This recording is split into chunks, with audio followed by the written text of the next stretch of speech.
So in this video, I'd like to go over the dot product of two vectors. So this is the dot product.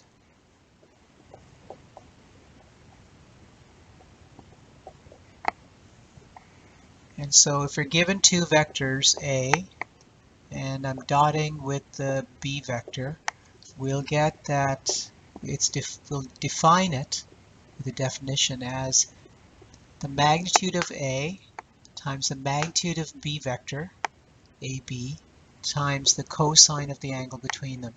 That is to say that if you're given two vectors A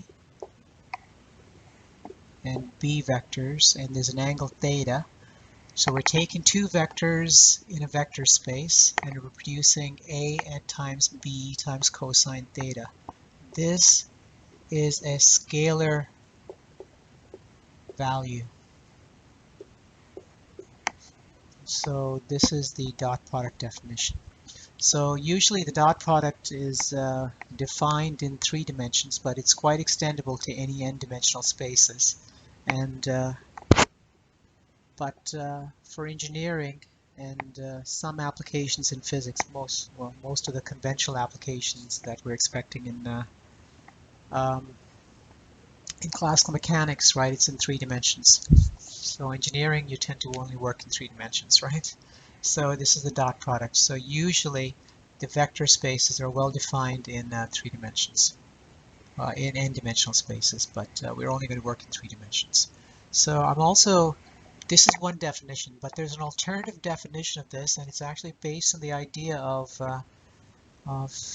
so if you kind of remember, if you're given a triangle, the cosine law of triangle says that if you're given the length A and a length B and a length C of a triangle, then the opposite side, C squared, is equal to the length A squared plus B squared minus 2AB cosine of theta.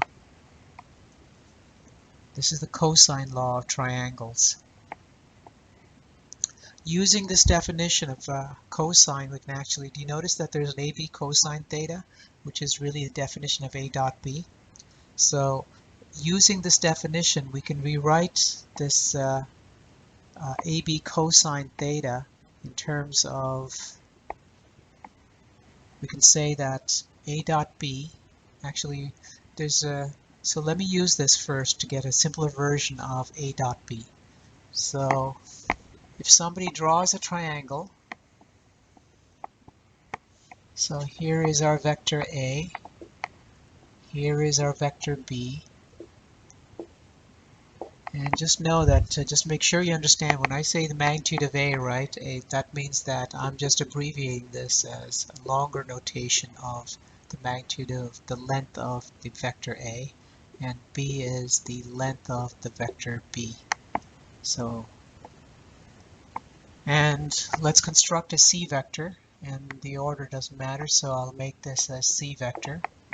So if you think about it, then to get A vector, the sum of B plus C is equal to A vector.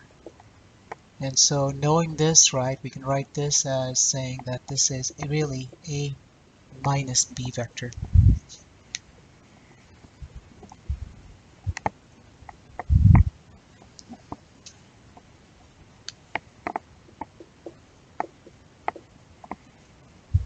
We also know that A vector, it's got an AX component plus a y component, a z component in the ijk coordinate system, basis vectors ijk. Similarly, bxi plus byj plus bzk. So we're going to plug this in directly into C squared, which is now, so A minus B is really AX minus BX, so maybe I should write it over here if there's enough space. Yeah, I think there's enough space. AX minus BX I plus AY minus BYJ plus AZ BZ and K. Let me check if I have that on the board. Ooh, it's running out of space. So maybe I'll have to write it down below. So C vector is equal to AX minus BX I plus AY BY J plus AZ minus BZ K. Okay, so this is C vector from our definition of drawn triangles. So we can now start calculating C squared, A squared plus B squared minus 2AB. So C squared is nothing more than AX minus BX squared times, BY squared plus AZ BZ squared. Okay, so we also know what A squared is. A squared is equal to AX squared plus AY squared plus AZ squared. We also know B squared, which is BX squared plus BY squared plus BZ squared. So I'm going to move these terms around and say that minus 2AB cosine of theta is equal to, move everything around, C squared minus A squared minus B squared. Now, so we're taking this, so we're expanding this into AX squared plus BX squared minus 2BX. But you notice that when we subtracted by A and B, that this cancel terms AX squared and BX squared. So we're left with, in this first calculation, we should see a minus 2AX BX. When I square this, you get AY squared plus BY squared minus 2AY BY, and subtracting AY squared and BY squared, we'll get minus 2AY BY, and then finally minus 2AZ for BZ. And that's really the negative 2 of the dot product from the definition that we gave earlier, which is AB cosine theta, A dot B. So crossing out the negative 2's, we're left with an alternative definition, which I'll rewrite this again, is the AX BX plus AY BY plus AZ BZ. So there are two definitions for a dot product. One definition is with AB cosine theta. So let me erase all this down and just summarize this. This is what you have to memorize. Everybody's expected to know this. It's a dot product. Two ways of defining it. They're all quite equivalent. So we could actually say it's a definition also, because one definition leads to the other, which is really AX BX plus AY BY plus AZ and BZ. So here's our two definitions that we will work with. So let me erase this and let's do some examples. So memorize this. So I'll start with the first example, which is just to make sure that you can actually do these things.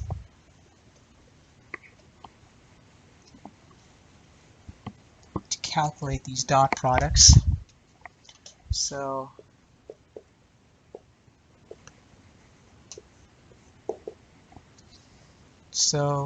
find A dot B if somebody gives you that A vector is equal to 2i plus 3j plus 4k, and B vector is equal to 6i plus 7j plus 8k. So we'll use the second definition of the dot product, find A dot B. So we can write this as A dot B vector. And notice we just multiply the product, AX BX, which is the two first components, 2 times 6 plus 3 times 7 plus 4 times 8. So we can actually evaluate 12 plus 21 plus 32, but whatever the answer is, that's not important. Anyway, the dot product is this number. Okay, so that's a simple example. Now, we can actually do, let's do another example to make sure that, so for example in physics, we can ask, find the work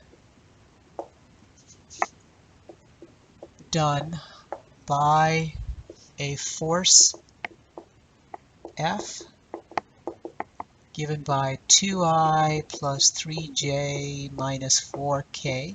So we're assuming that these are in standard units. So I'm going to always be SI units. So this is actually a force in newtons. So 2 newtons in the I direction plus 3 units in the J direction and negative 4 units in the K direction.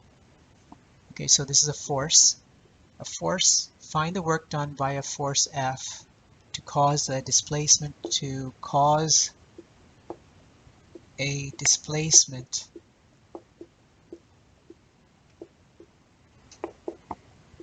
d of 2I minus 3J plus 5K.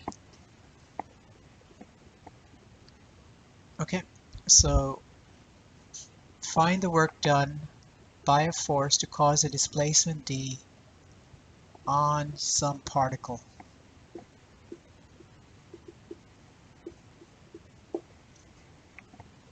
And if you kind of remember, okay, and I'll just tell you anyway because you might probably the first time you've seen the work dot product, the work is defined to be the force dotted with the displacement vector. So this force acts on a particle to cause a displacement of d. Notice F and d are not in the same direction, they're just arbitrary vectors.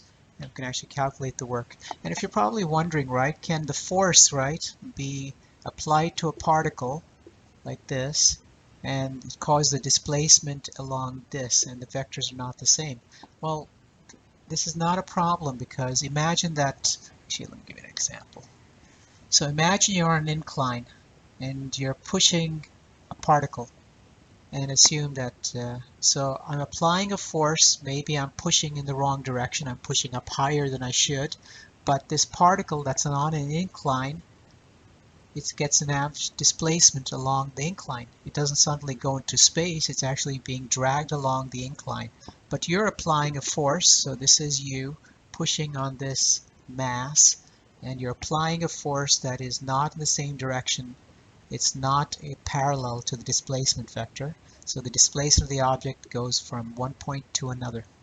So here's an example of a force and displacement. But anyway, definition is that if you get a uniform force on an object and it causes a displacement d, the work done, right, is defined as work is equal to W, so it's the dot product. So in this case, this would be the dot product of 2I plus 3J minus 4K, dotted with 2I minus 3J plus 5K.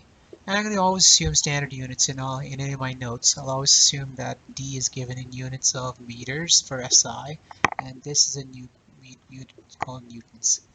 And so when we do the dot product, this will be now 2 times 2, the I component, and there's a 3, and there's a minus 3 over here, so it's minus 3, and negative 4 times 5.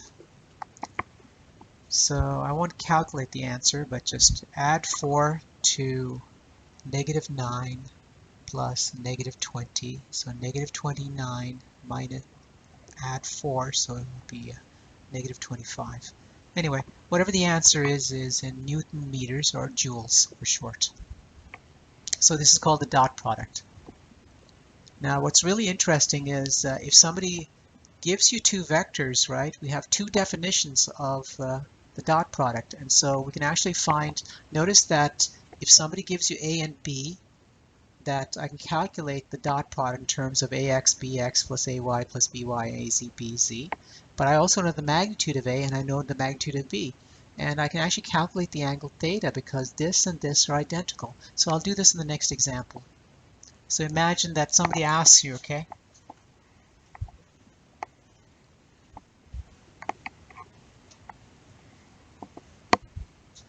so let me do it over here.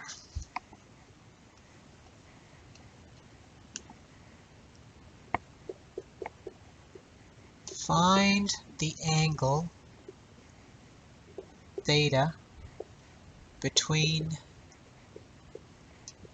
a vector, and let's make up numbers, plus 3j plus 4k, and b vector, which is 1i minus 2j plus 3k.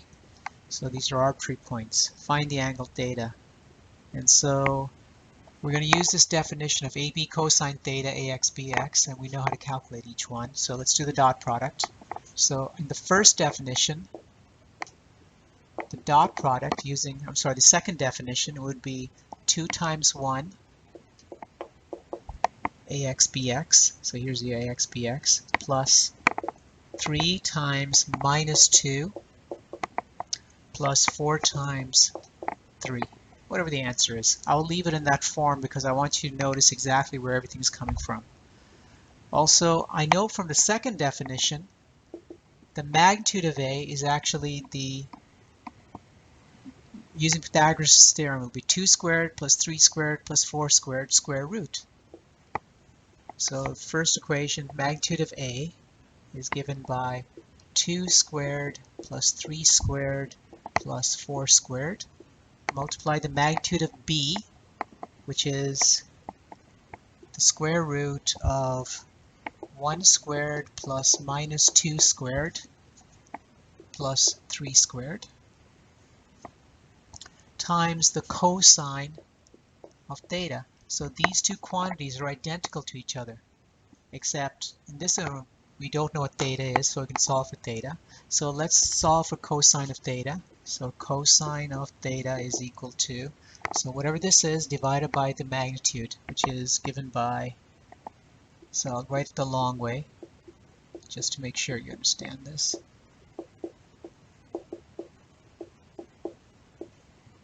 All divisible by the magnitude of A, magnitude of B, from here. So we're solving for cosine theta.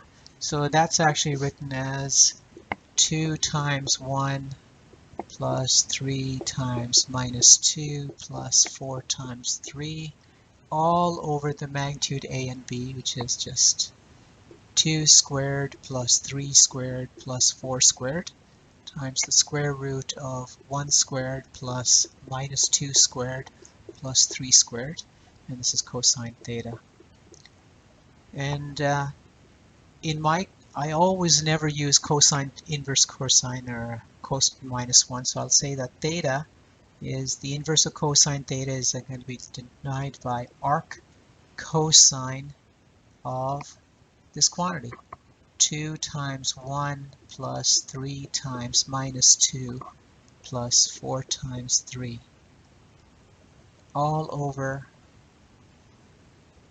2 squared plus 3 squared plus 4 squared and 1 squared plus minus 2 squared plus 3 squared. So theta is the angle between those two vectors.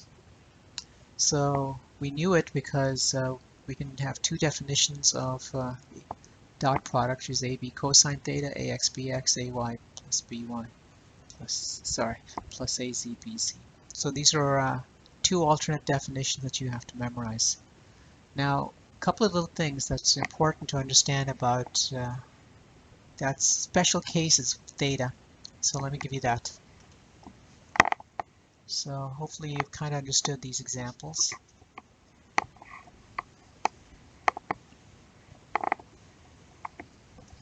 So these are cases. So in the case, right, what exactly happens, right, when somebody asks you, what if A and B are identical to each other?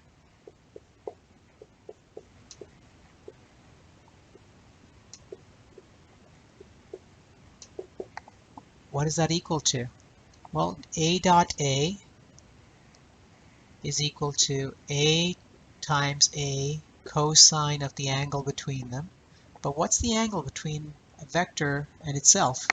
Well, cosine of 0 degrees, 0. So that's equal to A squared. So the dot product of two vectors that are identical is just the magnitude of the vector squared. That's case number one.